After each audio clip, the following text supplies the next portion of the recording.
Hey everyone, thanks for tuning in and welcome to episode 3 of Daddy Like Talking Golden Tea. And today we have an unbelievable special guest. And a lot of you out there might not know him, but you might, and you certainly probably know him by name. We have the pleasure of welcoming Jeff Harlow. How you doing, buddy? Good. How you doing? I'm doing great. Um, Thanks for tuning in. You'll see me looking down like this. It's not to ignore you or I'm falling asleep. I'm just looking at my cheat sheet here. Oh, okay. Uh, yeah, I read that in a book that it helps.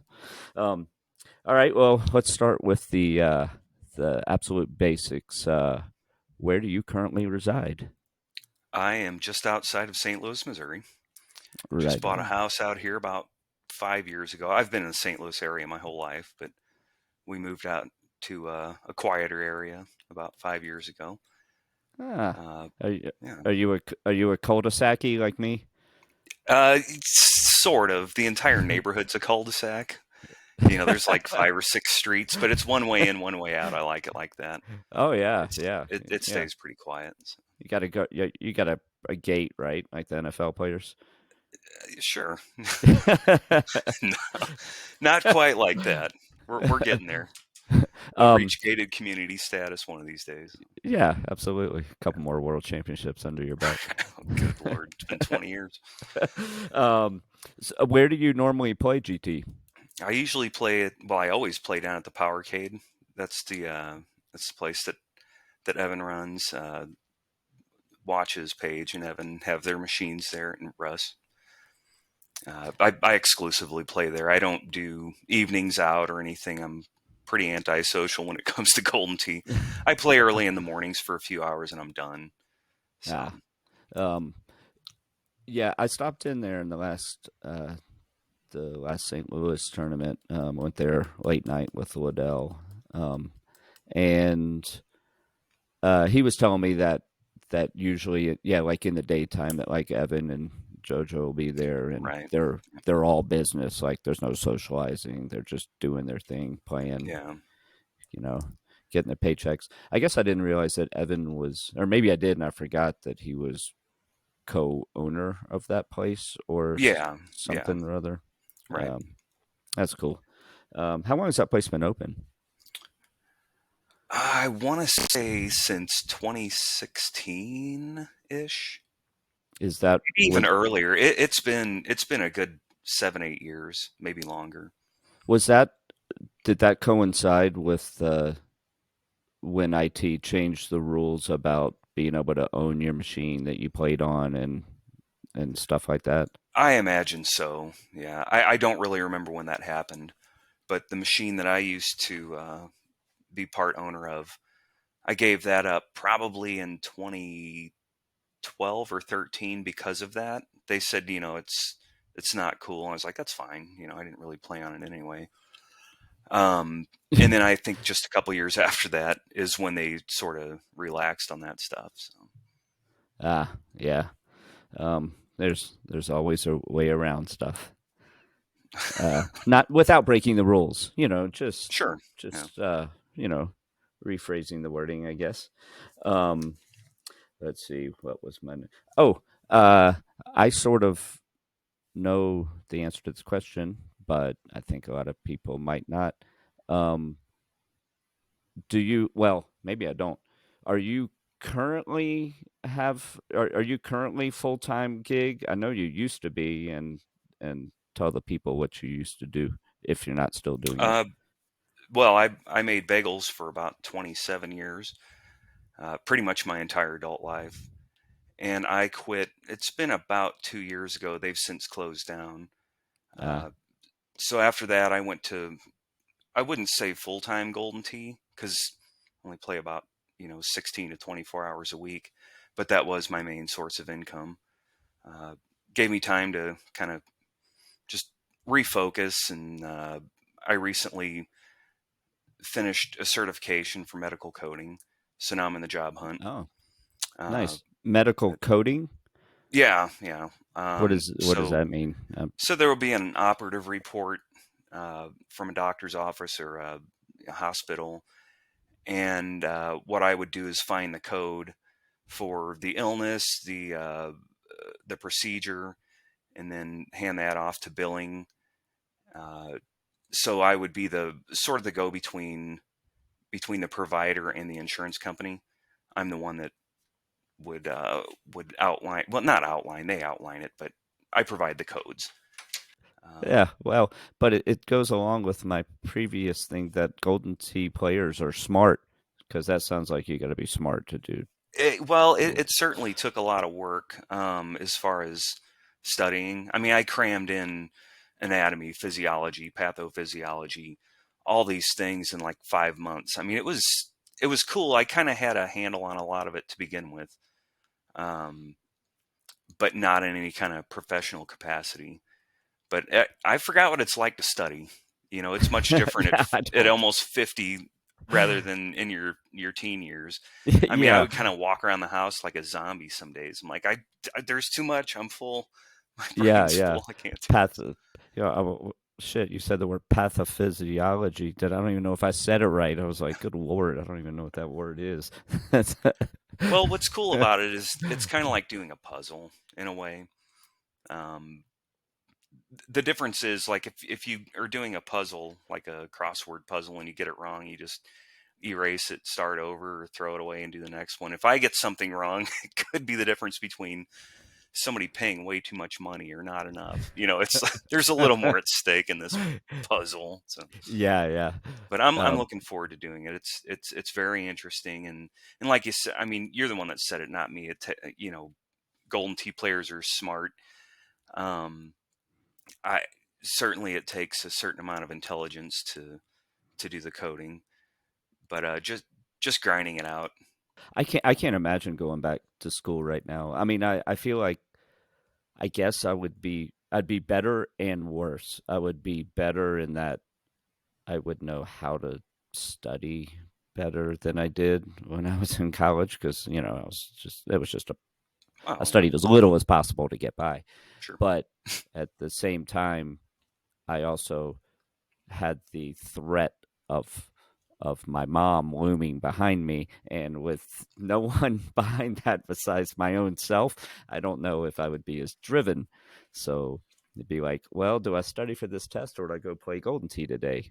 mm, uh, oh, I could study later. but Yeah, but well, kind of kudos this. to you. Thank you. Yeah, kind of the same thing here. I definitely had better study habits. Um, the problem is, I think, just the capacity. Back then, I could kind of absorb everything, and I was willingly ignoring certain things. Now it's like I'm trying to absorb things, and sometimes, you read something, it's like, man, I don't even know what I just read. I'll try Yes. again. Same thing all over again. It's like I'm gonna go get some coffee. You know? So I'm not stuck in a classroom. That's good. I'm doing, I was learning from home. So if I was irritated, I could kind of walk away. If I was on a roll, I could just keep going at it. So It, that's a big difference. if this tells you anything about my capacity of how I think my learning would be, sometimes I'll be watching a show on Netflix, and I'll watch about 10 minutes staring at it and then realize I didn't pay attention to anything and have to rewind it. And Yep. then I watch it again and then go, nope, still didn't catch it. Yep. Still was thinking about the game yesterday. Let me Right. rewind that Right. again. Yeah. Sure. Oh, man. Yep. All right. Well, let's see. Let's see. Um, oh, I'm glad I wrote this down. I did an analytics uh, I analytics report that they give on YouTube from the past videos, and it shows the average length that people watch. And from the last video, that some people watch the whole way through, and it says the average is 30 minutes, which is typical. 20 to 30 minutes, about the average that a human being can stand looking at someone else on a screen. Okay. So I just wanted to remind people of things coming up that they could fast forward to if they feel like turning it off. But we have, if you don't know, because if you didn't watch the end of the last one, then you don't know about the quick shot turbo seat, which is a fun segment, and that'll be towards the end. And then also to talk about this man sitting in front of you has one of the what I consider and many consider to be the best Golden Tee feats in history. And when you hear it, I don't think it really sinks in as how incredible it is until you try it. And you'll be like, what the fuck? And I'm not going to ruin it. That would be ruining the punchline. So stay tuned. Just keep watching. Um, Also, subscribe, please. Then you'll get notifications on future episodes. All right. Okay. So, how did you, excuse me, how did you get into Golden Tee? What was your first indoctrination? So the very first time would have been, I guess, the summer of 2000. I played with my brother. That's it? 2000? Yeah, that was the first I'm time I teasing. touched a machine. I'm teasing. Yeah, only 23 years ago. And I didn't like it at all. And then about a year later, I started playing with friends over at Dave and Buster's on Tuesdays. Well, I was done working. I worked in a bakery, so I was done in the afternoon. Those guys either had to start work or go back to work. And I found myself staying at Dave and Buster's and playing alone, and it didn't Mm, take long to get addicted. And then I started scoping out other places. I would go to a pizza joint for lunch one day, and oh, hey, they've got a Golden Tee here, and I see the LED sign up top. It says gold bracket, $2,500. I'm like, oh, really? So yeah, that's kind of how I got into it. I started playing for prizes, and it didn't take too long to realize that when I played for the money like that, it was the same setup over and over.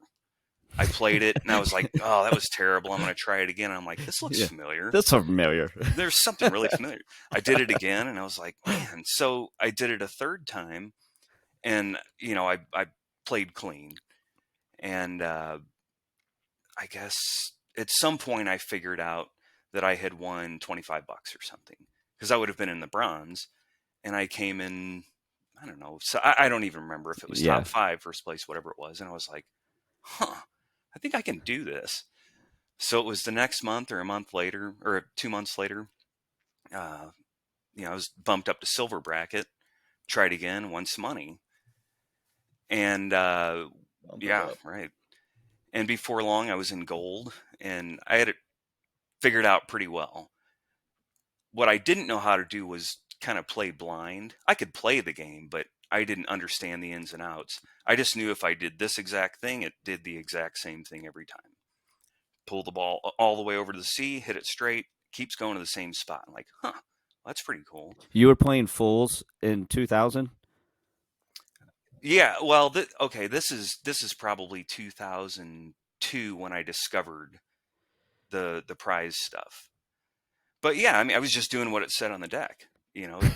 Well, seriously, it says, A2, you go like this, and then you hit it straight. It says, A1, and so on and so forth. Um, I don't think I understood the intricacies of the fulls until a little later. But I mean, that everybody was doing it back then, maybe just not to the extent that several of us do now. I played it back then. I wasn't doing it, but Oh, I also really? wasn't. But I wasn't in the gold bracket either. So Oh, okay. go All figure. right. Oh, I was straight. Well, it did take a while to learn to like get to go actually full instead of just pulling it to the A, because I could tell that, like, well, that just went a little too far right. And so I started pulling it, and I'd noticed the club would come down a little bit. I'm like, what do we got here? And so I kept doing it until it went all the way up, and it would do the same thing. I'm like, got it. So at that Uh, point, I started doing what you might see some guys doing. They take the top of the ball with their finger and they spin it to get it all the way over, yeah, instead of just this kind of halfway to the C or A. You don't know where it's yeah. going to go. So I started Pa- pivoting with my palms, and so that it's it's written on my notes that Paul okay. Taylor said to ask you about your invented pullback method, and he did a demonstration. He goes, "This is the Jeff Harlow," and he goes, Oh yeah, I just turn my hand. It works, I don't think about it. I'm sure it looks a little silly to some people, but I've been doing it for so long, I don't really give it too much thought. I do the. Paul says he taught me this. I'm not saying he didn't. Uh, I feel like someone else did, but I I pull back like one or two clicks and then move it completely sideways, Okay. like all the way dead left or dead right, which would normally change clubs. But Well, sure. Right. That's yeah, why you started a little bit, yeah, yeah. and then it might But wiggle until it finally yeah, goes. but Sure. this is much sexier. I mean, Oh, is that what it I is? mean, It's I mean, sexy. a That's why I do lady it. sees that, she's like, I don't know what's going on, Oh but I yeah. like it. Oh yeah. The GT groupies, Oh, they're you have out no there. idea. They're out there. They're at the peg events. You Okay. know, most of them are group. They only follow one person, which is their husband. But Oh, well, yeah. that's fair. Um, let's see. Oh, so this during this learning curve that you were going up, were you self taught or were you playing with better player? Like who was showing you what to do? I was essentially self-taught until one day I get a phone call from Jimmy Parker. Didn't know him. He had somehow gotten my phone number, and he called me up and he's like, "Hey, you're Jeff Harlow." I was like, "Yeah," and he evidently had seen the one of the scores in the daily, or the monthly contest, and saw my name and saw that I was local. He said, "Come meet us up." Uh, you know, about 20 minutes from my house. Okay. So I went down there, and that's where I actually met Matt Van Hoosier, Jimmy Parker, Dan Oh Reed. wow, So that would have been Van Hoosier's introduction too. I I think, I had no idea he'd been playing that long. yeah, yeah. We've been in it about the same amount of time. I think he may have started earlier, like goofing off in college or something. But as far as like meeting the more competitive guys, we started right around the same time at the same spot, actually. So, Yeah, man, yeah. that's crazy. When you were talking about playing, when you first started playing and realized you could play for prizes, were you doing the same trick that I was doing and unplugging the phone line for a couple days to keep the setup good? I didn't know about any of that Oh, stuff. come I didn't on, know any come of that. on. I At least I figured that one out on my own. I was Oh like, no, I just because play. every day it would dial in and change the setup, and I was like, well, what if we just take the phone line out? How's it going to change? And sure enough, it stayed the same. And I think it was 3 day. It was like midway through the third day, it would say connect to phone line or whatever modem or whatever, or game will shut. Oh, I can't remember what happened. It would just go offline, and I can't remember if it would come back. Well, no, it would come back after you plugged it back in. But so you had a finite amount of time, but it was it was good. You could, if you, especially like if like I would go at nighttime, after work, and I'd find a good setup, and I had the next day off, and so I would just unplug it, and then I would have the whole next day to play it to get my $25 Nice. score. I don't think I had really had the patience for that because once I was in front of the machine, I knew I only had a couple hours in the afternoon or whatever, uh, and I would if I liked the setup, then I would just play, play, play, play, play, play, play.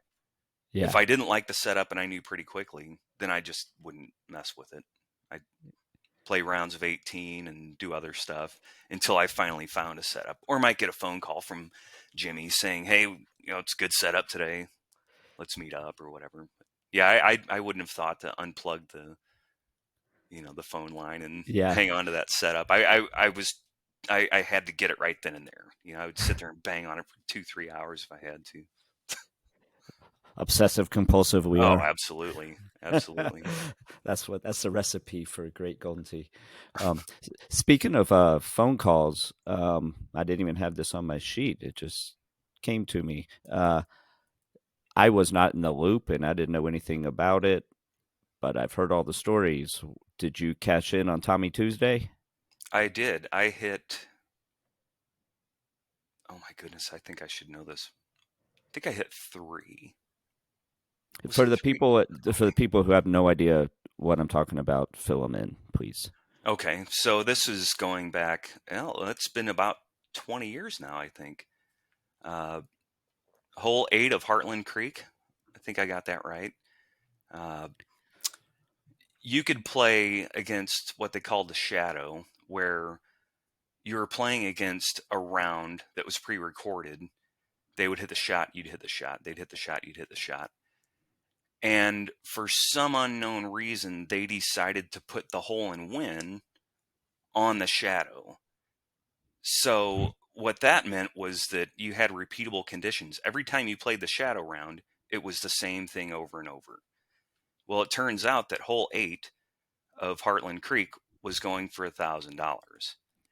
And word Did they spread. announce it, or was this a glitch? Was this like a promotion? No, this was something they intended to do, but I think they weren't listening when, a few people were saying, you might not want to put that on the shadow. It's repeatable, and you're going to have people hitting the hole in ones over and over and over. This is before. Oh well, no, never mind. I was going to say something else, but that doesn't make sense. Um, so no, I'm pretty sure it was intentional. They just didn't know that many people were going to call that many other people and say, this is the shot, go do it. So you'd hit it for 1,000. It would turn the machine off. It would turn the hole and win off. You couldn't do it again, so you had to go to the next machine. So you had people all around the United States. They'd hit it for 1,000. They'd leave that bar, go to the next one, and they'd play until they got it. Because all you had to do was a 5-wood, full, straight backspin, either a snap thumber or a smooth palm, and it went in a few different ways. You could land behind it. It would jump up, hit the stick, and then jump back in. You could ram it. You could get it to land, further back, and it would roll in. Like it wasn't. It was less or more pixelated. I don't know the way to say it, but it would go in if you hit the right shot every time, and you could be off a little bit. Not like nowadays, where if you're off a little bit, Yeah, you just burn it. burns the cup. Yeah. Oh, it would suck it right in. So, what was your success ratio? Would you say when you got the shot? Oh, I'm gonna go 30%. that's I just pulled probably that number. accurate. I just Because pulled if that I number hit out of my. 3 of them, it's because I played on 10 different machines. That's probably about right. The problem is I didn't find out about it until probably the last, let's say, 12 hours of it being available.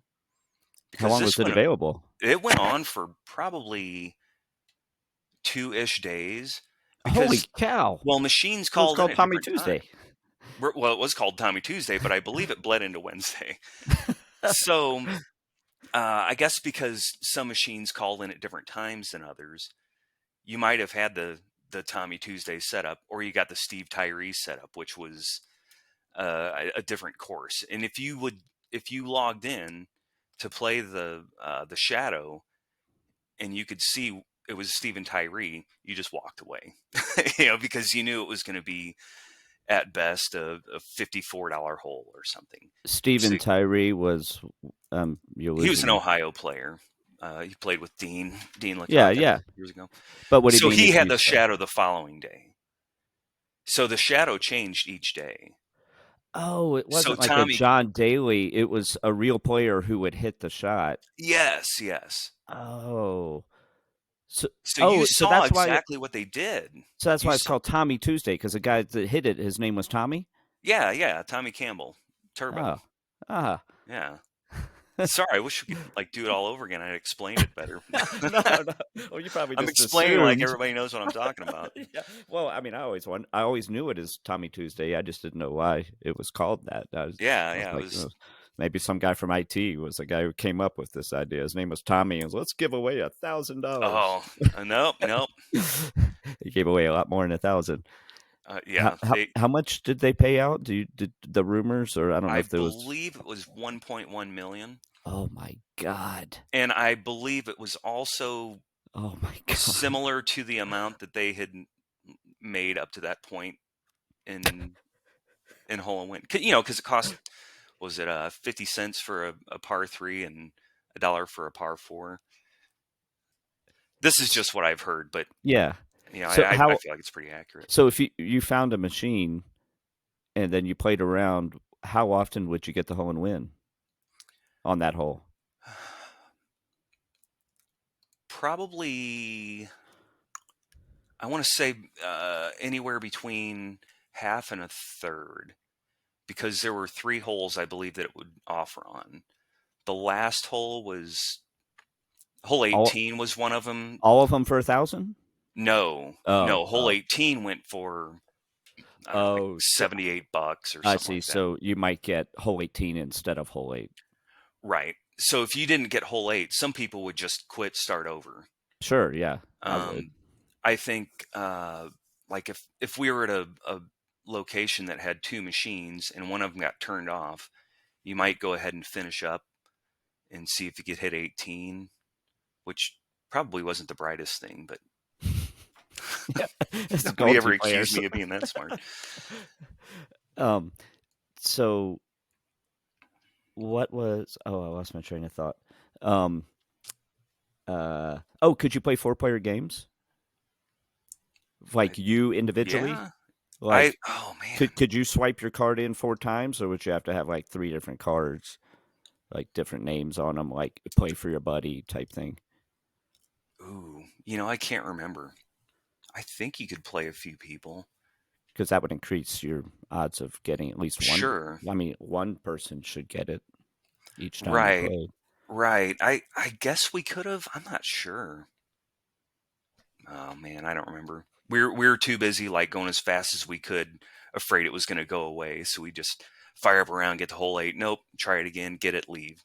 Yeah, yeah. I heard that in cities all over the place that the players were calling and coordinating, saying, "I'll hit, I'll hit these bars. You hit these bars, so you didn't waste time Yep. crossing paths." Yeah. Yeah. Yep. Oh man, that was. What year was that? I believe that was 2003. I Yeah, that was think well before my time. it could have been '04. I mean, I was No, it was playing, it was but '03. I think I it was wasn't in the '03. loop. Yeah, Well, man. Well, I could now. Now I see why IT does some of their things, like like not providing jerseys for the tournament this year because you're still making up for the payout from Tommy oh, I don't Tuesday. know about that. Well, I tell you what, they've put on some events that were just like really really cool, really Yeah. Oh, cool. they have. Oh Yes. yeah, I mean they took us to New Comiskey Park, and we had a suite. I mean they've put us up at the Wyndham in Orlando back during Worlds. When it was a smaller group and When you stuff. They say really us, what do you mean? Oh, the us as in the people. players. Like if there was a Player of the Year tournament, I think it was either 16 or 32 people. You'd all show up to a location, and they took care of us. I mean, Oh, that's yeah, awesome. oh yeah. But with you've got 100 people now in a bracket, it's a little more challenging for them to go Yeah, all out yeah, like they did. yeah. That's true. I That's get it. true. I know I dog on them and I make fun but I mean they do a great job uh, of keeping this game alive, and no one's ever going to be happy with everything. That's just the Yeah, way. That's just the way life and business is. pretty And much. so, IT people out there, please don't take offense to this guy. uh, let's see. Did you ever get into the PGA game or the Global VR? I should call it. Yeah, I did, and I went to Did you? Were you in Vegas? Were you at the Hard Rock? no. I believe that happened at the exact same time as Golden Tee Worlds. Really? Like I'm the pretty same sure. weekend? Yeah, it must have been the I don't same know. There was weekend. a bunch No, of it was. champions there. It was, and that's why I won Worlds.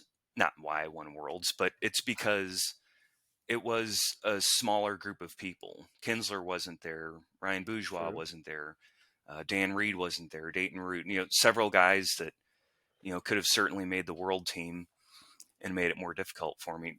I mean, believe me, the guys I had to play against were you know rough competitors. I had to beat Eversol, Sonu. I mean, Yeah. don't get me wrong, I'm not dogging on them, but it was a different field than it could have been, I think. And it So did what? run concurrently because I remember No uh, way. Why texting would with they have Dan done Reed that? because he won basically the same day I won. And it was cool because we were from the same area. Holy cow! I mean, I must have known that, but I just forgot. And I was heavy into the global VR game at that time, so I guess I just wasn't paying attention to the. Wow. That's mind-boggling to me that they would schedule those over the exact same weekend or like I, a I'm week apart. I'm 99% sure. And I think the Wow. reason why the fields were so different is because you kind of had to choose which Holy one you were going cow. to go to. Holy cow. That's bizarre. What about the second one? The one that was at Bally's, or was it Bally's? I can't remember. I think it was I, at Bally's. It was the following I year. don't know. Okay. They only had two. They only had two. Okay. Yeah, that was the second. Okay, so the first one was 2005, and the second one was 2006. It Well, should have been oh or it's 04. 2004. Oh, 04. It was like a year and a half gap, or Yeah, 2 year gap. Yeah, that the sounds about right. So 2006. I remember. I must have gone to the second one then. I It was in a convention room. They had it set up Yes. nice. They had it set up really nice. There were Yes. like two big rooms. Like the one of them had like the bar and the food and stuff. Like there weren't any games in it. Yes, I do remember. I Shrimp did go to that. cocktail. I remember shrimp cocktail. Okay. I don't remember that. I was definitely there now, but what I do remember is that the South Africans were going through the trees on Yes. Pinewood number 2 or something, and Something. something Some like, and some nobody course. knew. Like they Yeah. were doing these no pullback shots, Yeah. smashing it to go a mile. Yeah. They were going through the trees, and we're all like, "Are you kidding me? This is Yeah. crazy." Yeah. Pinehurst number 2, maybe that's what it was. Yeah. They were like, there are no trees, mate. Yeah. Like, oh, that's Yep. funny. No, seriously. Yep. Just hit it through the trees. Right. Yeah, there was a Okay, glitch. so I did go to the second one. That's right. Yeah, the glitch in the program for those that don't know, and Global VR had like what was it, like 25 courses or something ridiculous, It was a lot, something like that. and a lot of them were real courses, Right. just like the PGA courses are now. Yep. And this was one of them that had a whole bunch of trees, so you're always bending them around the trees. And for a year and a half, I would just think to myself, "Wow, that was close. I can't believe I got around that tree." As it Right. turns out, it was they were just there graphically, but not physically. Right. And Yep. you could, it basically was like Bonnie Moore with fake trees grown in.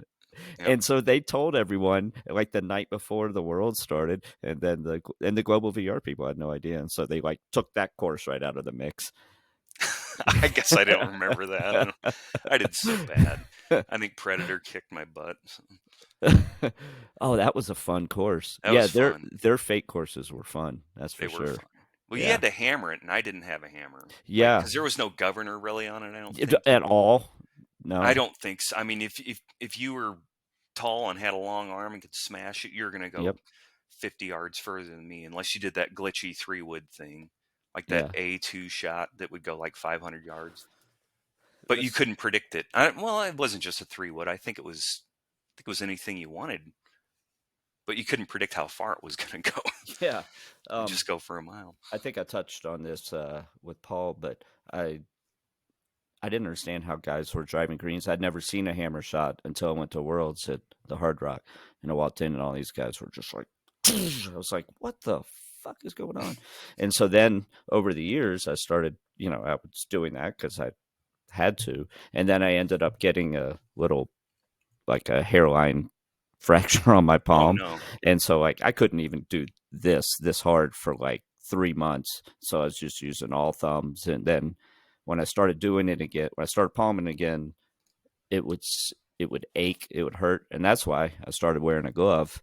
And then I got used to wearing a glove, and that's why I stopped. So that's my glove history. Um, but yeah, I was relieved when they put the governor on there so that you don't have to go Right. absolutely crazy. Um, Yeah, for us shorter guys, it's you have to put a whole lot more into it, and at a yeah. different angle because my arm would hurt too. Yes. I didn't Yeah. I didn't care much to play it because after an hour or two of playing that, it was like, man, my arm's killing me, and I got to work tomorrow. Like, so I didn't play it much, and I didn't think it was superior to Golden Tee like other people. It was a little different Just game, but different. I was used to Golden Tee. I liked it more. Yeah. It was that simple. The one thing that and it's been so long, the one thing I remember about it was that it was much touchier on softer shots, meaning that you could just baby flick an Yeah. iron shot, and it would hit it 100%. Yep. So you could be very accurate instead of you didn't have to hit it hard to be accurate, or Right. No, I think you're right. well, you had to be accurate, but it was easier to be accurate by hitting a soft shot than Right. hitting it hard. Not soft like a chush, but you know what I mean. Yeah, like kind of like a 100-mile-an-hour thumb Right. was like the equivalent of a 140-mile-an-hour shot to Golden Tee these days. Yeah. Um, let's see. Um, oh, so your world championship. I'm glad you touched up on that. What was your experience on that, and how many people were there? I don't even know where it was. I just know that you won. It was in November of 2004. It was in Orlando, Florida, at TGI Fridays, and there were Wow. no, it was a cool venue. It was neat. There were 16 Americans and then 16 on the world team, which was, I think I'm going to get this right. There were two South Africans, two Australians, two New Zealanders, two from the UK, and 8 Canadians, I think. There may have been 6 Canadians and 4 British guys, but I feel like I should know this. That was the rough setup, but there was some Ryder Cup style play where you faced off against your own guys, you faced off against the other guys, but to run through the bracket for the actual world championship, I played against the Americans, and then for the finals played the winner of the world Uh, side, which was Tim Glenn. oh wow, Tim Glenn, man, what a great guy. It Yeah, was a that's it was a single elimination setup, so it was like, one and done. oh brutal. Yeah, What? yeah, yep, Oh oh, talk about stress. yeah. Holy cow. I Uh played Chris Eversole, Sona Katri, uh, Will Lee. oh man. I'm I'm missing somebody. I feel bad. Whoever it is probably wanting to punch me right now. I can't remember who it Kinsler? was. No, Kinzer wasn't there. He was at the PGA thing. Oh. Yeah. Uh, at any rate, then it was best two of three against Timmy Glenn in the finals. How much Uh, did you win? I can't remember what that check said. 15,000. Yeah. Yeah. That's pretty good back then. I mean, it's That pretty good was right now, but Oh yeah, but I mean it was almost as much as I was making per year at my job. So that was that came in real handy. yeah, I bet. I bet. Yeah. Was the finals, did it come down to a nail biter, or did you get ahead and just coast in? Yeah, there was so it was Ridgedale. I think I got that right. Ridgedale. Oh my goodness. I can't, I feel like I should remember this stuff, but it was 20 years ago. Um, that went into extras. I want to say that was 30-ish holes. Uh, I drove it into the bunker, and Tim Glenn put it on the green. He missed his putt, and I made a miracle chip. I mean, it's not the kind of chip that you just routinely make. It Yeah. just found its way into the hole. And in the second match was on Oak Hollow, and we were neck and neck up until I holed out. I want to say hole 10, and then we got to 16. It was kind of a gross setup. So, was I up 2 strokes? I must have been up 2 strokes because I laid up to give him the box intentionally. We got to hole 17. I was up a stroke, but I had been hitting first for so long, I wasn't thinking. I hit his shot. And all of a sudden we hear, whoa, whoa, whoa, whoa, whoa. I was like, what? I'm like, oh my God, I just hit his shot. Oh, I don't remember exactly what went on. It's the things get fuzzy when you're getting into a zone like that. But Tim Glenn did the classiest thing ever. He cleaned up both putts. The shot I put on the green for him was awful. The one he put on for me was, if that's how it worked, was much better. He cleaned up both shots and then we Wow. played 18. Yeah, I mean, I wish that there was Class video of it. act. I don't think they have video of that, but I wish there was so everybody could see how damn cool it was of him. Yeah, that is. That's Yeah, impressive. Um, yeah, it's classy. Um, let's see. So, oh, did you get a jacket for that? Did you get a bomber jacket? I Did they have did. jackets? Fuck Yep, yeah, baby. yep. I got You, a jacket. you still got it? Oh yeah, Yeah. yep. I break it out every now and then. If I'm going somewhere, kind of nice, and it's really cold, I'll put it on because And that you thing's warm. really want to impress your wife. Yeah, yeah. Remember this, baby? Remember this? uh, No, honestly, I wear it very specifically because it's so warm. I mean, well, I mean, it's a bomber it's a jacket. bomber jacket. Yeah, they wear those things in planes at 20,000 feet or whatever it is. Yeah, like in They got to be pretty warm. Memphis Belle, right? Was that what it was called? That movie with Harry Connick Jr. Where they Ah, flew kind the of rings a bell. bombers and everyone almost died, and then some people did, and then they Oh, lived. And, spoiler alert! yeah, right. Yeah, that's every movie. It rings a bell. No. um, let's see. Uh, oh, you are another person who, uh, for anyone that's watched you play, is very creative. You'll come up with shots, and you like to play a lot of fulls, and um, you're. I mean, of course, you'll play straightforward, straight shots when the time presents itself, but you're not afraid to move that ball and move it very accurately. And also, um, and you kind of touched on how you started playing fulls, I guess was from the daily when you first started playing, that you realized that was advantageous to increasing your hole out chances. But I wanted to ask you about chush shots. Were you one of the original inventors of that shot? No, no, that's been around a long time. I think probably Walt Dietz would be the one to kind of claim that. He'd call it the 20% shot or something, but I think that's something guys had probably explored a long time ago. Hit it as soft as you can, see how far it goes. That's going to be pretty consistent.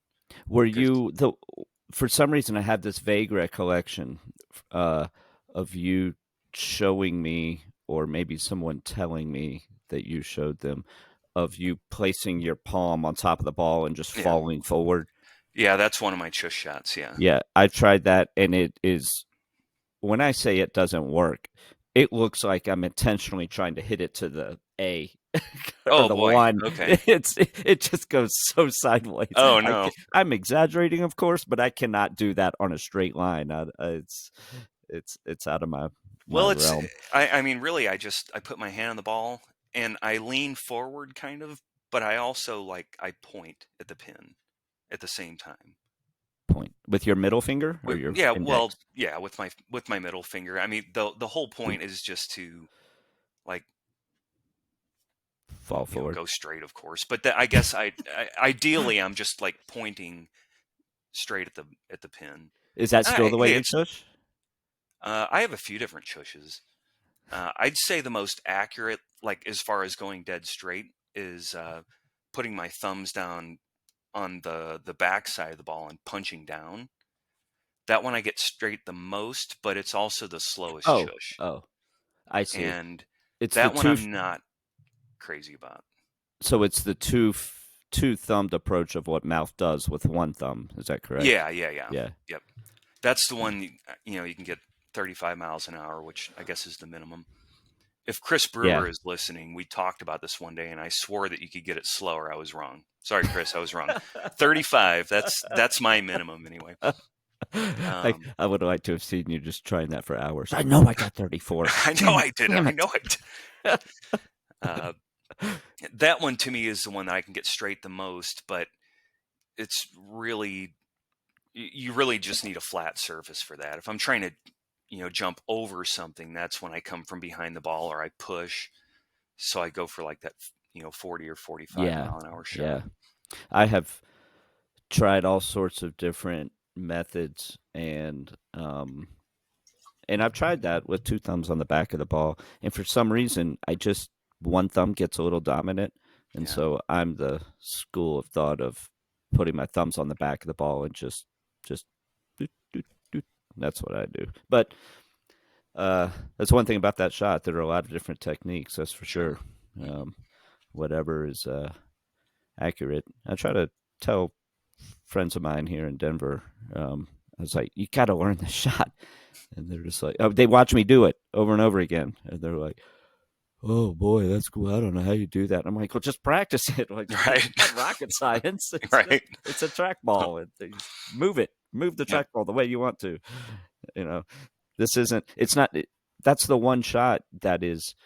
It's not a guessing game. It's not like figuring out how much to curve a ball into a wind, into a slope green, around a tree. Where you're calculating all that and then it's just hit it at this speed in this direction. That's Yep. what you have to learn how to do. There's no guesswork except the distance. Yep. Like you said, as long as it's flat. Anyway, I digress. Um, let's see. Uh, I remember meeting you and Jimmy Parker. This was back in my definitely newbie days. I mean, I've been playing, but I didn't know many people, and I was on a little bit on the underdog site, but Mhm. no one really knew who I was. And I was rolling through St. Louis, and I said I was coming to St. Louis, and Jimmy Parker uh, was on the board and said, "Hey, here's my when you come in, come come meet a couple of guys." And I showed up and to Side Pockets, and you and Jimmy were there, and you guys couldn't have been nicer and more welcoming. Then early stuff, I was like, man, these guys are cool. This is before I knew how cool that almost all of the Golden Tee community is. Um, and it was very, it always sticks in my memory bank. And also, one thing that was really cool was you guys obviously were two elite players, and I was not. I mean, I'm still not an elite player, and I am far better, not even comparatively close to the level of how bad I was back then. Not that I was bad, but just not highly competitive. And I was like, "Hey, I figured something out. I want to show you guys."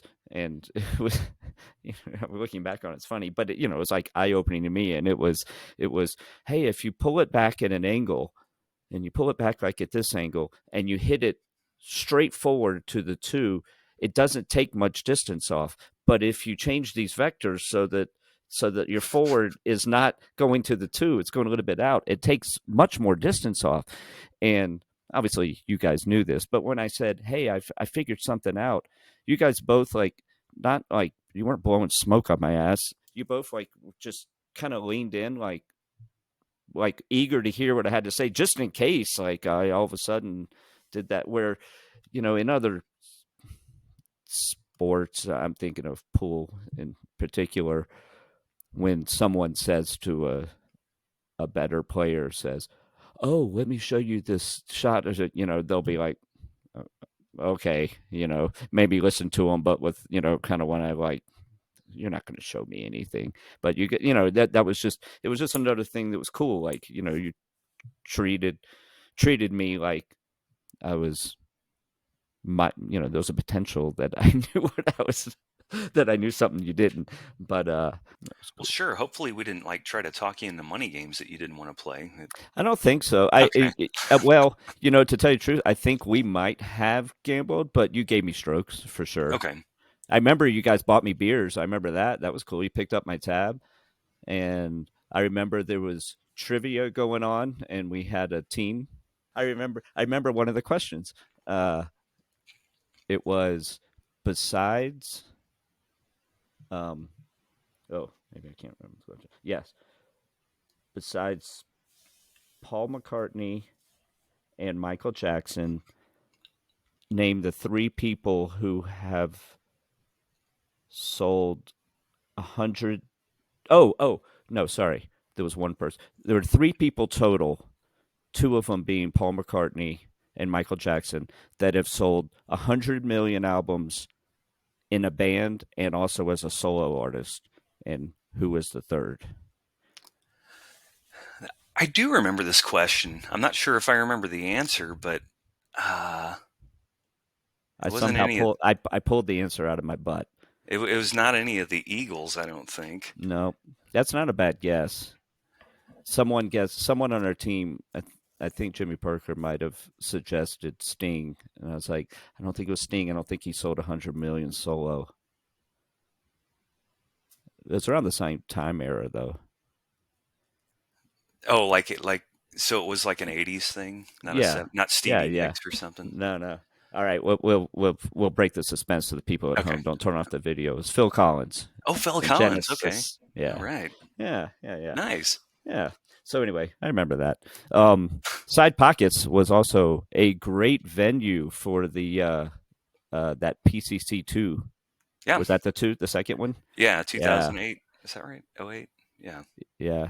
That was my first big Golden Tee tournament. I guess so. I'd already been to the the Global VR in Vegas, but that was a great location because the hotel was in the parking lot. The Ameristar was walking distance, and there was a Waffle House in the parking lot. I mean, it Yep. just doesn't get any better than that. Yeah. Yeah. That was That was a huge tournament. yeah, it That was a was good time. Eddie yeah. Godfrey won that one. Did he really? Yep. I Yep. forgot that. Um, I think I heard him mention that somewhere. I think this weekend he might have mentioned that. Anyway, yeah.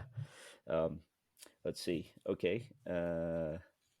Oh, Jimmy Parker. There's probably a lot of people that don't know him that are listening to this. He was like the original Lodell Parks Oh, you mean like in a guitar band. playing? Yeah, yeah, yeah, yeah. In a band. Yeah, he was really good and a good singer. Mhm. I don't. Is he still playing at all? Yeah. Yeah. He Yeah, still does coffee houses and stuff. Yeah. He still plays. yeah. And he also was the guy that created the website for power events. Hmm. Yeah, The first one, the one they're using now, I think is it Chestnut or it's not Jimmy, yeah, but yeah, the one they used for a long time was the one Jimmy built. Yeah, yeah, yeah. And and he was a hell of a Golden Tee player. And he just stopped playing, didn't he? yeah, he's been kind of in and out for a long time, 10, 15 years, but he hasn't probably touched a machine in a year or two. I don't know. He's kind of gotten away from that. Yeah. Yeah. You and I share something in common in that uh, we are we kind of handicapped ourselves, some would say, in that we no longer take performance enhancement drugs in the form of alcohol. Oh, well, no, that's true. Oh, I was Which wondering where is you were going with that. oh no. Yeah, no. What's kind of crazy is that the first 15 years of my Golden Tee career, I didn't drink at all. Oh, And really? then, yeah, so it was just for a few years, not Golden Tee related really. Although I Oh, did yeah. realize that, as some folks would call it, aiming fluid, it did help for a Yeah. while. It Yeah. works until it doesn't. It did 100%. Yeah. And 100%. as it turns out, it's just because I was able to relax. It was Yeah, absolutely. certainly Um, wasn't doing anything better other than not overthinking. I knew the shot, take it, that's that. yeah, and Do and what you as want. long as your eye hand coordination is still fully functional, it would hit. I remember because I always drank when I played, and so I'd play at night and play till 2 in the morning, and then the next day I wake up and I was like, oh, I played pretty good last night, and then I go and check my scores, and the first I would notice like a pretty good score, and then a pretty good score, and then like a really good score, and then a really good score, and a really good score, and then a pretty good score, and then an average score, and then a worse score, and then a worse score.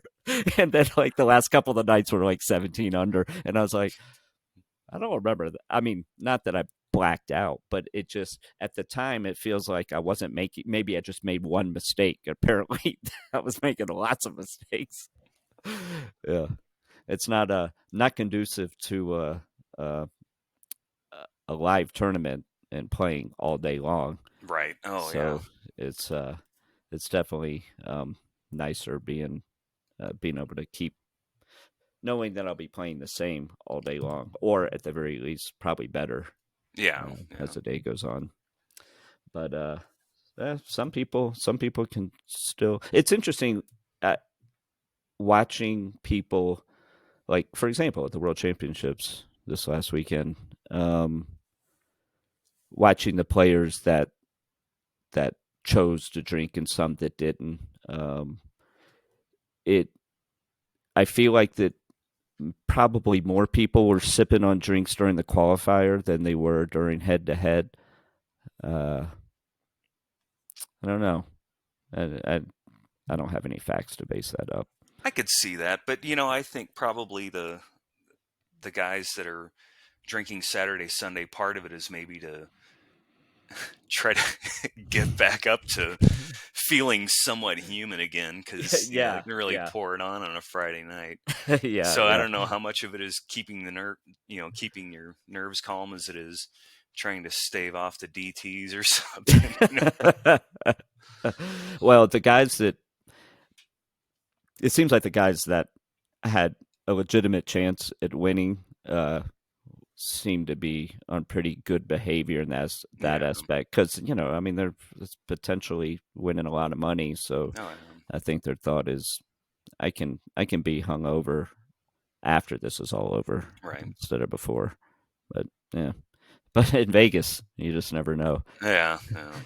especially in Fremont Street.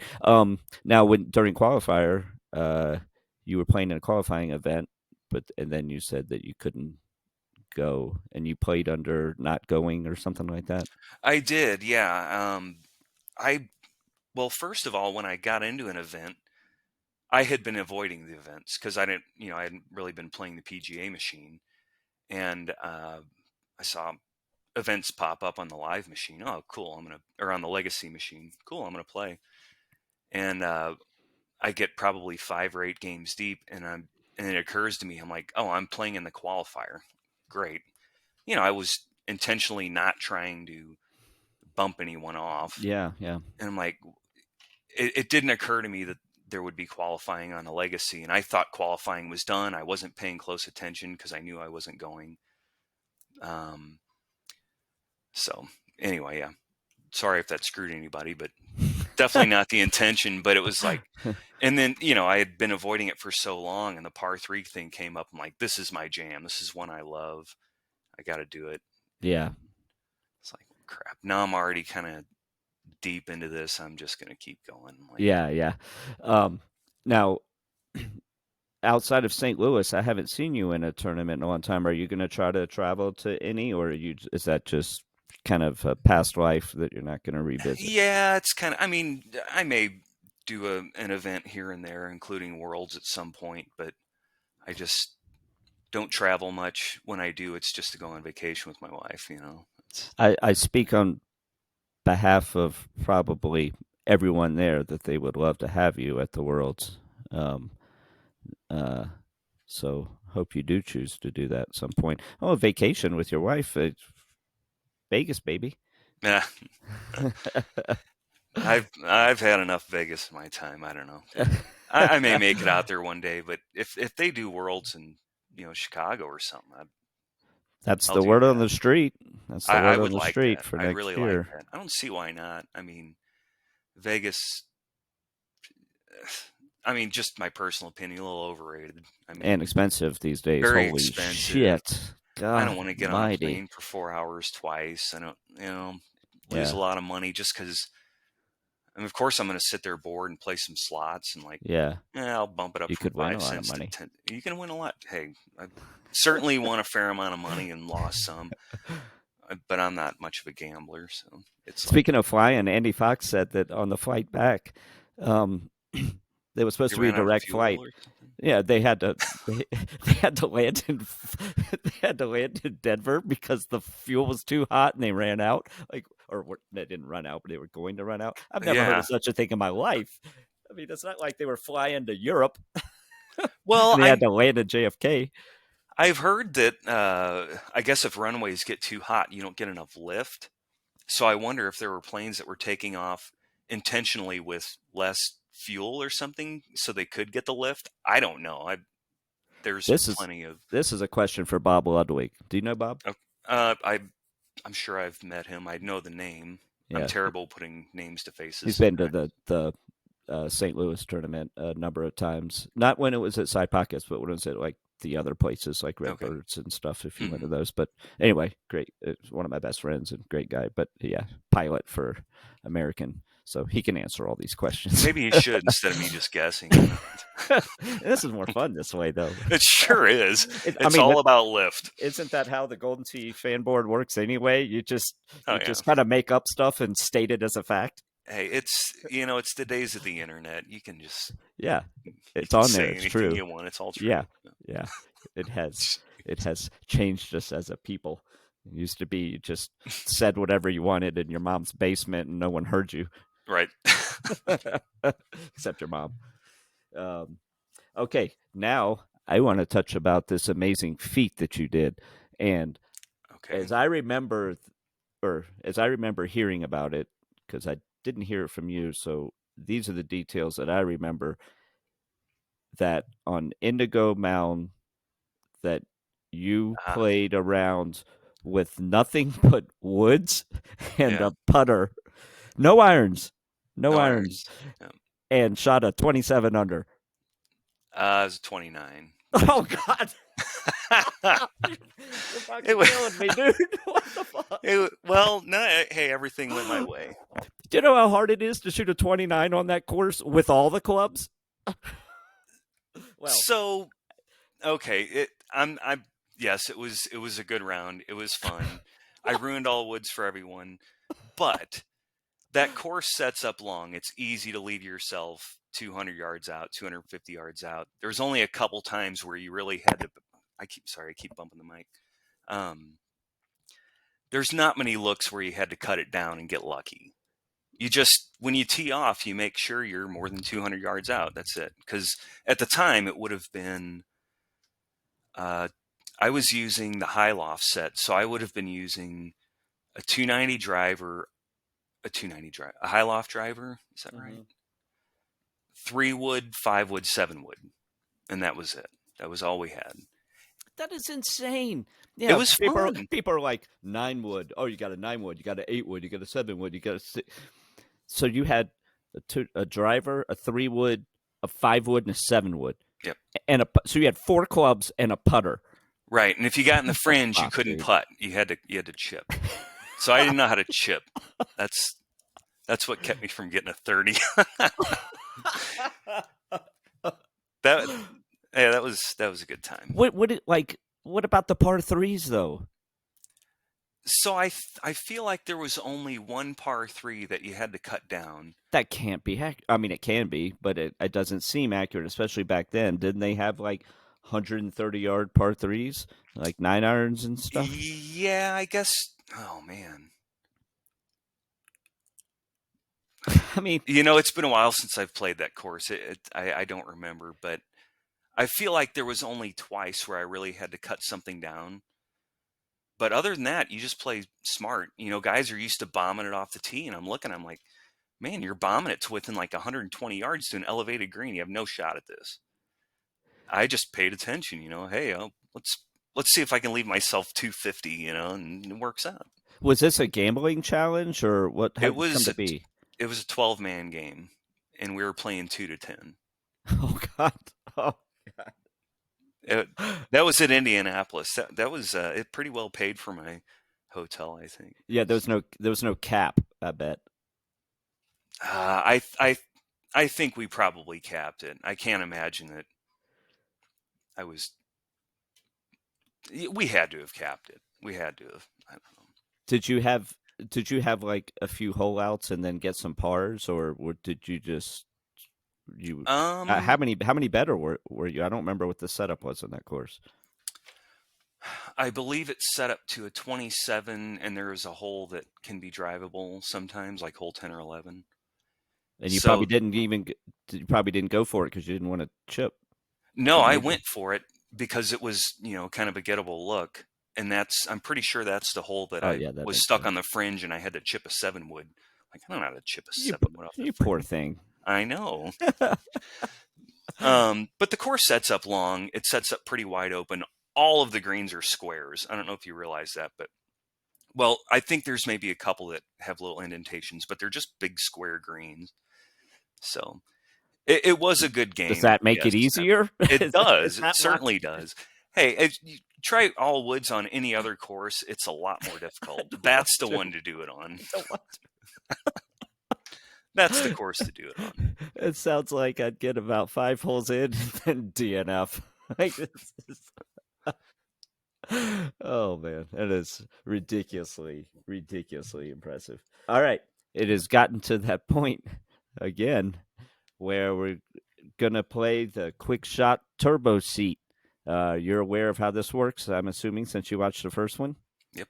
And so after going back and rewatching the one with Paul, I think what we're gonna aim to do is you give your answer and then but no follow up, and we'll go through the list of the 10 people, and then we can go back and discuss what the answers were and what they Okay. mean. All right. All right. And because you're kind of old school player, some of these names will be old school, so some people might not know the names, but it's something we can discuss afterwards. Some of them you will. But Jeff Harlow, you ready for the quick shot turbo seat? Let's go. Let's do it. All right. Steve Sobey, not Steve Sobel. Steve Sobey. Cheerleader. Ed Goffrey.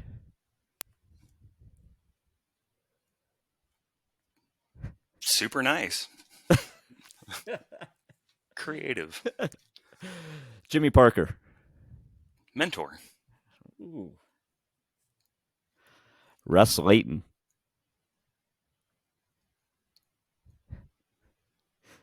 Fun. Evan Gossett. Nice guy. Here's an old school. Lance Bertram. Purple. That was too. Come on, you got That it. was too easy. Okay. Yeah. Oh, that's tough because I don't know Lance all that well. Oh, you don't? I thought y'all ran in the same circles. All right, we'll let you go by purple. We'll Okay. let you go. Jeff Lannon. Oh, love lemon. Was that your answer? Love lemon? Yeah, I Oh. love lemon. Yeah, Oh. not lemons. Lemon. Yeah, but that's not a. That's not a. Okay, yeah, that was more like a comment about him.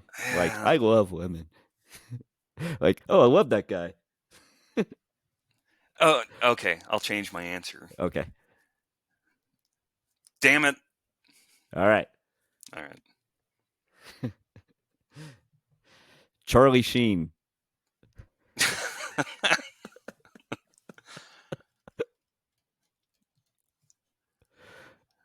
Golf clap. All right. Two more. Paul Taylor.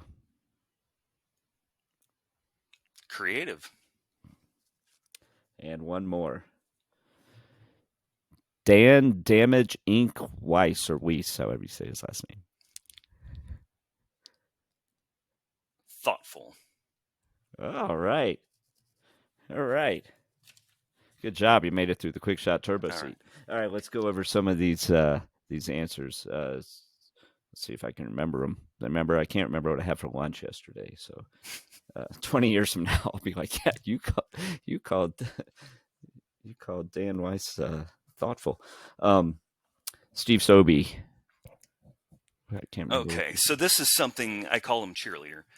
This is something I was going to bring up earlier, and I kind of forgot. But during my run at Worlds in 04, he was with me every step of the way. Like he was always, you got this, man. Settle in. You're doing great. Like constantly. Like Was he playing? Was he allowed to play? no. He worked for IT at the time. Yep. So he was blue button guy. So Mm. yeah. No, he wasn't playing, but he Literally was and right there with figuratively. me. Yeah, Yeah. he was cool. I Yeah. don't think I could have done it without Steve because he calmed me down. He's like, you got this. Well, he knew he'd won national championships. Yeah. Yeah. He knew the drill. Ed Goffrey, At Godfrey. which is, well, you said something, and then you said, I think you said nice guy, and then you said creative. Oh yeah, well he's the guy that like whenever you hear, oh yeah, all you have to do is thumb a driver through the trees and it land. It almost always comes from Ed, I think. Yeah.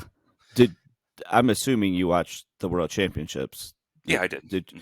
Can you believe that shot he executed on 17 of Hollywood That was the in the release gap semifinals? wedge. Yeah, that was That was gutsy. Like it I don't was know what would have unbelievable. happened if he'd missed. I don't know if that goes off the green or not. It I I couldn't tell, but Well, it was gutsy. he had super spin, so I think it would have stayed okay because it came in pretty soft. But if he hits Okay. that a little too hard, and he hits that the plateau hill, it goes in the water, and you go in the water, and they drop Oh, you on the other side. oh, that's crap. He loses. He's going to lose the match. I mean, Yep. because then he's looking at bogey. And, well, maybe not lose the match because he was up one, but let's see, that would be 1, 2 out, three. If he would have to get up and down from the other side of the water for bogey, and that was tough to get up and down from. Oh, I it's mean, terrible. he could have come in third place because of that one, and instead he hit that monster shot. It was unbelievable. Oh man, Yeah, that took guts for sure. I mean, when yeah, he hit it, he made it look. He just did it, and it looked simple. It looked like yeah, just boot and rolls in, no big deal. But yeah, like he'd done it 1,000 times, right, like which he he was playing the probably daily. has. Right, right. But I'd tell you that's a gutsy shot. Yeah, That's especially I would have been a 9 iron to the left all day, yes, because hoping that I Steve. didn't have a little hump in my way. Yeah, So because Steve's shot, he had a very tough chip, and you're yep, still up by one stroke. So you just, I don't know. I mean, I'm not. It's one of the best shots I've seen in a live tournament ever, yeah. and you probably couldn't feel it on the stream, but that place erupted. I mean, people I lost figure their it did. minds. I couldn't tell on the stream. You could tell that there was excitement, but Yeah, I'll bet that was a yeah, it's like the madhouse. Super Bowl. It was nuts.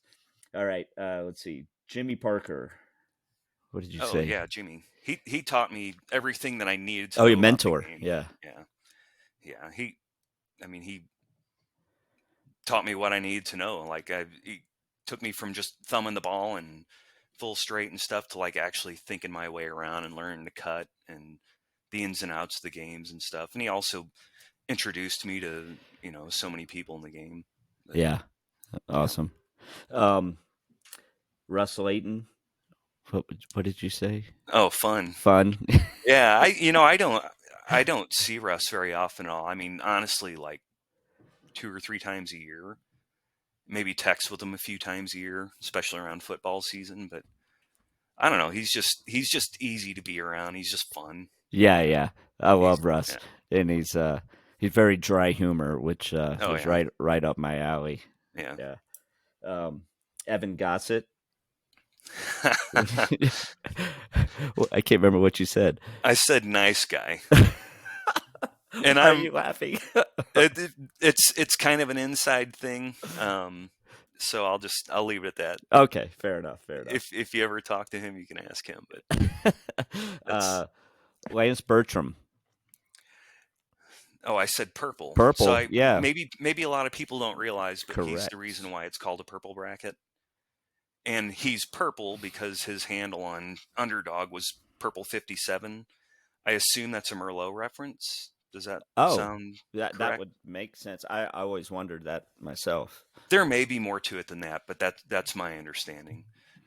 And So he's a guy that I've met a handful of times. I know him from the boards, but I mean, honestly, I don't really know him don't that know. well. He is at the times that he is a really nice guy and very funny and very he's one of those personalities that people are drawn to. He's very magnetic in that way. Um, and so with the purple bracket, he was because originally tournament well before power events days, but originally if you missed the cut, the tournament was just over for you, and so he came up with the idea of having a bracket for the losers, so to speak. Right. If you didn't make the cut, then you threw in an extra 20, $25, and then that's how you paid out the purple bracket was The the extra added money. yeah, the extra added money. Yeah, it's great. I mean, the Yeah, it turn. keeps people at the bar longer because Yeah, sometimes you'd miss the cut and you're like, screw this, I'm out of here. You wouldn't even stick around a Sunday. Why would you? yeah. Well, You know? in this day and age, I imagine the power events only only the top 32 got to play on Sunday. They would get like half the fields they're getting right now. Oh, and the bar would probably go crazy. Like, hey, Yeah, we're yeah. still open. There's all these machines and there's like 30 people in the room. This is stupid. uh, Jeff Lannon. Jeff Lannon. Okay, I finished it off with damn it. So he's really good at coming up behind me, everybody else in the events. Like if there's a uh, an event where you can only play it 5 times a day and it fills out 25 people, whatever. I look at my score. I love my score. I look later at finished and he wins. Like he's damn it, Lemon. Like I don't know how many times I've said damn it, Lemon to my phone when I'm looking at my scores. But I that's fine. He's very good player, and it's hard to be mad at a guy named a guy like Lemon. So. Let's see. Oh, Charlie Sheen. Charlie Sheen, golf clap for Men at Yeah. Work. um, that was about the first thing I thought of, I guess. yeah. Other than This is player, at least back in the day, back in the 2.5 Men days. That's all I think about when he went off the rails and had those when it was going on those interviews and he had those two bimbos that he was calling like queens or something oh, or whatever, and he's all I drugged vaguely out. remember that. Oh man, he was a reality show in the making. It was great. Uh, he would be a good character in the Golden Tee community. Yeah, Oh, you he sure should run the would. party. We've probably got a couple of Charlie Sheens. Yeah, we do. Let's see, Paul Taylor. Paul Taylor. Did I say creative on that one too? What did I I say? think you did. I Did I? think you Oh, did okay. say creative, but Yeah, I mean it's very accurate. he's a guy I like to talk to every tournament I go to because he's just very, very interesting. Hmm. Uh, he's also very willing to explore every shot, every club. Like you know, he wants to win, he wants to be good, but I think he likes to have a lot of fun too. Like Yeah, he doesn't get stuck on equipment like a lot of us do. I feel like he was one of the first guys to realize that stouts could be a real big advantage, yeah, especially with like chushing and stuff. Even if it didn't work out for him, like using arrows years ago, he'd try to master these things. And if it didn't work the way he thought it would, I guess he would abandon and try something else. But yeah, he's yeah. He, very creative. I, he seems to be one of the guys that likes to solve the puzzle. The Yeah, puzzle being the game. right. Uh, not just take that one path. Like, oh, there's got to be multiple ways to solve this puzzle, and Yep, maybe for I could sure. do it. Maybe I could do it faster. Yep. Um, let's see. Dan Weiss. Is it Weiss or Weiss? It's Dan Weiss. Yeah. Weiss. Yeah. And what did you say? Thoughtful. Thoughtful. Yeah. Yeah. He's he is actually a very thoughtful guy. I don't know, how many of you guys have met him and talked to him and stuff. He'll he'll talk your ear off if you let him, but he's very thoughtful. He's got interesting things to say. He's not what's the word I'm looking for? He's not malicious. He's wish I could come up with examples. There's so many. But Yeah. I hadn't seen him in years, and um, and then in St. Louis, not this St. Louis, but the previous one, uh, when I saw you also, and we were hanging out, but I just remember like on Saturday or something, I just like turn around and there he is, and all of a sudden it's like he just picked up right on the conversation that I saw him Oh yeah. 15 years ago. Oh Like yeah. he like looks exactly the same. I think he was wearing the same T-shirt. I was just like, oh my god, I'm having a flashback. Yeah, Yeah. He's his mind is a steel trap. He remembers. yeah, He'll do that. He'll remember if you got cut off in a conversation. It's a good chance he remembers, and he'll pick right back up. yeah. I think he won a Denver Open. I think he won one of the I think Denver you're right. Opens. I think Yeah, you're right. yeah. He When it was a was at Jake's, hell of a player. Jackson's. Yeah, Jackson's. I mean, yeah. yeah, yeah. Absolutely. Um, one last thing I meant to ask you before, and I forgot. What is one of the what drives you to play? And I asked the same question to Paul. And typically, it's either competition or solving the puzzle or a social aspect or the money or like what's your favorite thing about the game? I guess probably solving the puzzle. Of course, I like the money. I mean, if we're playing for prizes, anybody who says they don't play for the money, but they're playing for prizes is kind of full of it. But Yeah, yeah, you know, exactly. but no, I mean, I got hooked on it in the first place because it was one of those things that was fairly easy to pick up and just impossible to master. I was just determined to have that perfect round. Even when you have that perfect round, it wasn't the perfect round, So Yeah, yeah. you keep going for it. You keep going for it. Um, it used to be socially very cool thing for me. I loved going to tournaments, but the live platform I think kind of cut down on that social aspect to a certain degree. In Um, what way? um, well, I'm thinking back when I used to play four. It was like you weren't really playing for prizes that often. You were playing with other people and playing 1 through 5 or whatever. When live came out, everything was for money. So it paid off to go play solo and fire off as many games as you could. Yes. Oh, very good And point. that's what I wouldn't Yeah, say it made it time is money. right, exactly.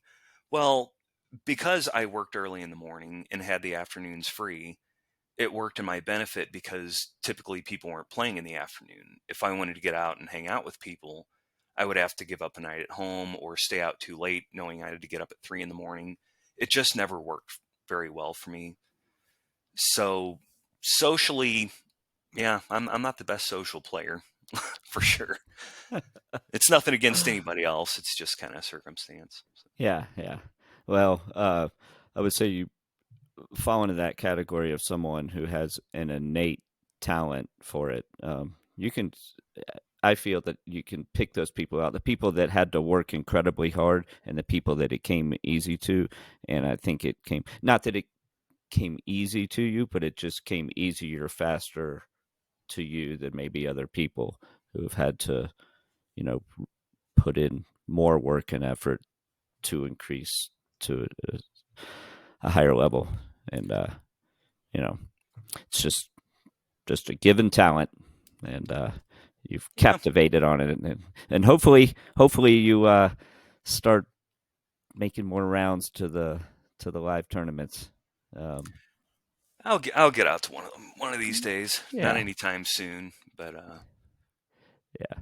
yeah, Well, I'll be around. I'm not going anywhere. I think I've taken up enough of your time, and I really appreciate you coming on here. Oh, thank you. And we, for the next guest we have lined up, um, this guy is very charismatic and just an awesome guy and a really good player.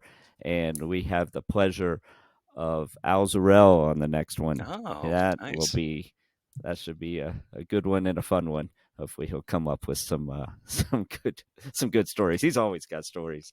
He's and usually his stories involve him, so that's even better. Well, I'm looking forward to that. Yeah. Well, Jeff, thanks a lot, man. Really appreciate it. And hopefully I will see you sooner than later. All right, sounds good. Thanks, Chisholm. All right, man. See All ya. right.